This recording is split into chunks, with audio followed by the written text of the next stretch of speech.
കോൺഗ്രസിൽ ചേരാമെന്ന തീരുമാനം താൻ സ്വമേധയായി എടുത്തതെന്ന് വി.എസ്. അച്യുതാനന്ദന്റെ മുൻ പി.എ. സുരേഷ്.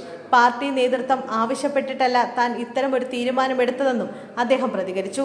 CPM-ലേക്ക് എന്തുകൊണ്ട് തന്നെ തിരിച്ചെടുക്കുന്നില്ല എന്ന് ചോദിച്ച് 3-ഓ 4-ഓ തവണ അപ്പീൽ നൽകിയിട്ടും 100 തവണ അപ്പീൽ നൽകിയാലും തിരിച്ചെടുക്കില്ല എന്നായിരുന്നു CPM-ന്റെ മറുപടി. ആ മറുപടിയും പുച്ഛത്തോടെയുള്ള ചിരിയും വേദനിപ്പിച്ചുവെന്നും സുരേഷ് വെളിപ്പെടുത്തി. തന്നെ പടിയടച്ച് പുറത്താക്കിയ CPM-നോട് ഇനി അനുഭാവം പ്രകടിപ്പിക്കണോ എന്ന് പലതവണ ആലോചിച്ച് തീരുമാനമെടുത്തതാണ്. തുടർന്നാണ് UDF-ന്റെ സ്ഥാനാർത്ഥിത്വം സ്വീകരിച്ചത്. കമ്മ്യൂണിസ്റ്റ് പാർട്ടി എന്നത് പേരിൽ മാത്രമെന്ന അവസ്ഥയിലേക്ക് മാറിയിരിക്കുന്നു.